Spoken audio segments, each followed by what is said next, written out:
NCP stories time.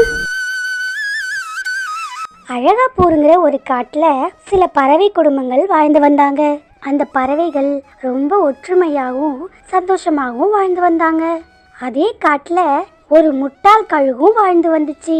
அந்த கழுகு அந்த பறவைகளுடைய முட்டையை திருடி சாப்பிட்றத வழக்கமா வச்சிருந்தது. ஒரு சமயம் சுஜி 2 முட்டைகளை தன்னுடைய கூட்டுல இட்டுச்சு. ஐ, நான் அழகான முட்டை இட்டிருக்கேன். என்னுடைய முட்டைய நான் ரொம்ப நல்லா பாதுகாக்கணும். என்னுடைய முட்டைக்கு எந்த ஆபத்தும் வரவிடக்கூடாது. அப்படி இருந்தாதான் சீக்கிரமா என்னுடைய குழந்தை இந்த பூமிக்கு வரும் அப்படின்னு சொல்லி ரொம்ப சந்தோஷப்பட்டது சுஜி. ஆனா அந்த சந்தோஷம் ரொம்ப நாள் நிலைக்கல.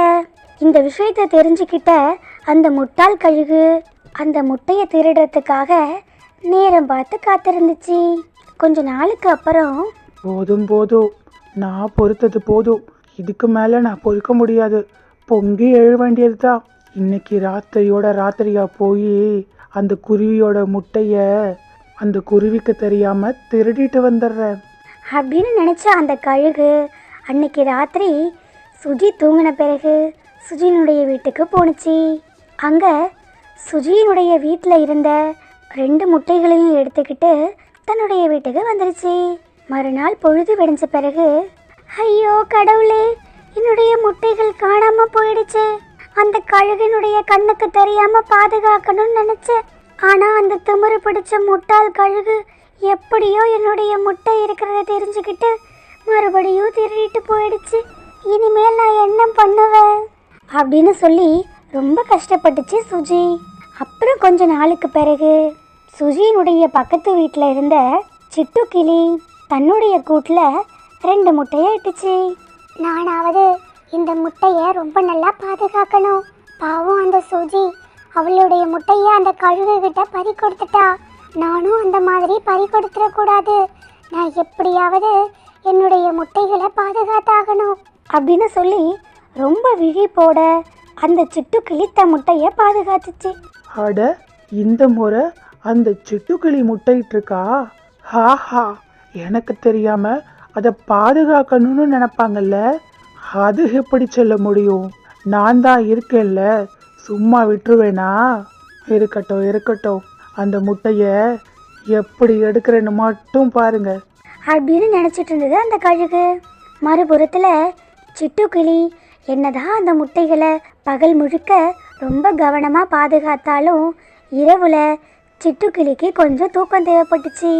செல்லோ, அம்மாவுக்கு ரொம்ப களைப்பா இருக்குடா. பகல் முழுக்க நான் உனக்கு பாதுகாப்பா இருந்தேன். ஆனா இப்போ அம்மாவுக்கு தூக்கம் வருது.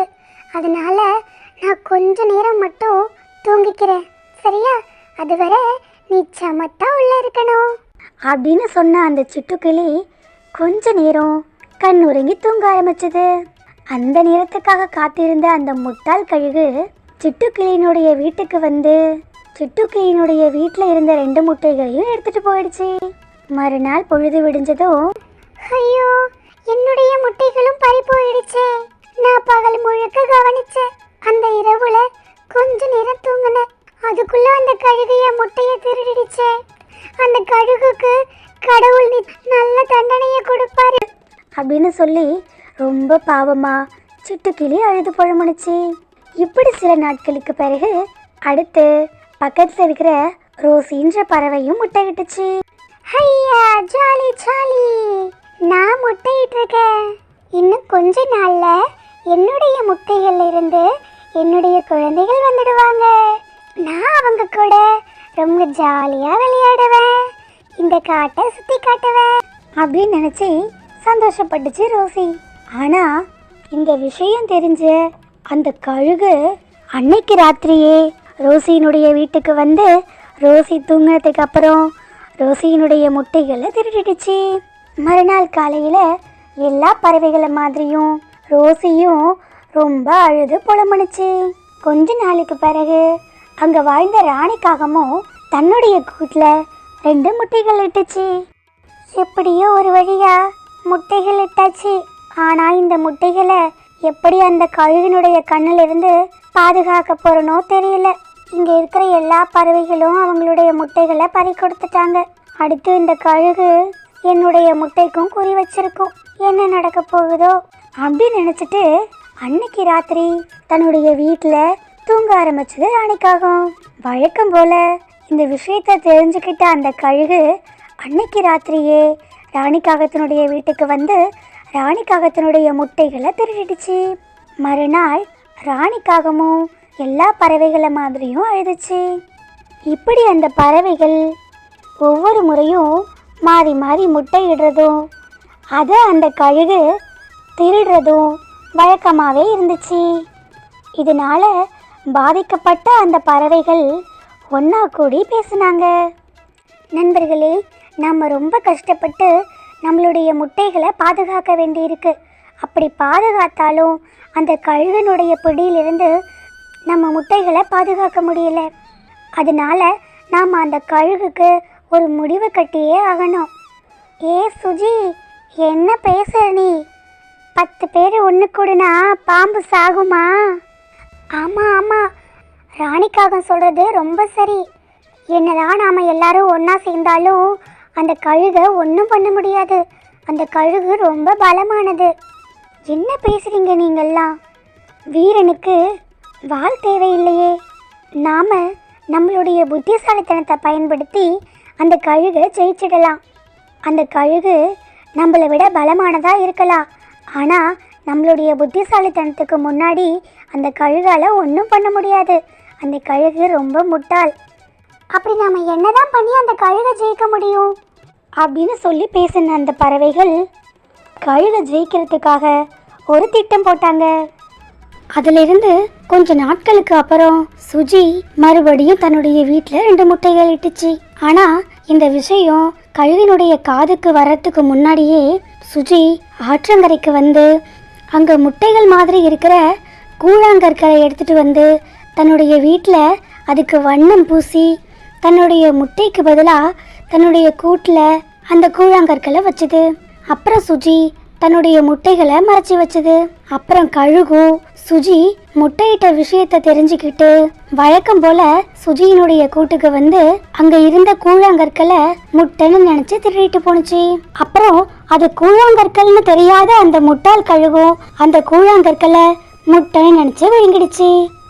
அப்புறம் கொஞ்ச நாளுக்கு அப்புறம் சிட்டுக்கிளி தன்னுடைய வீட்டில் 2 முட்டை இட்டுச்சு.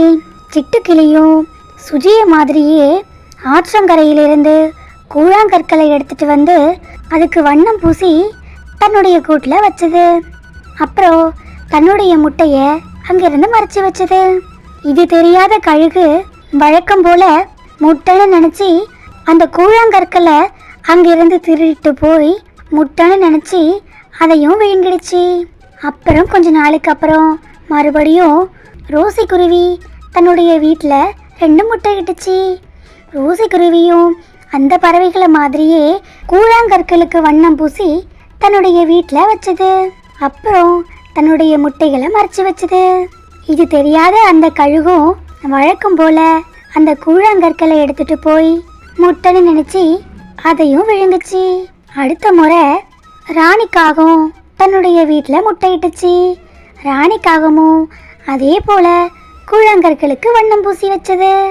தன்னுடைய முட்டையை மறைச்சு வச்சது.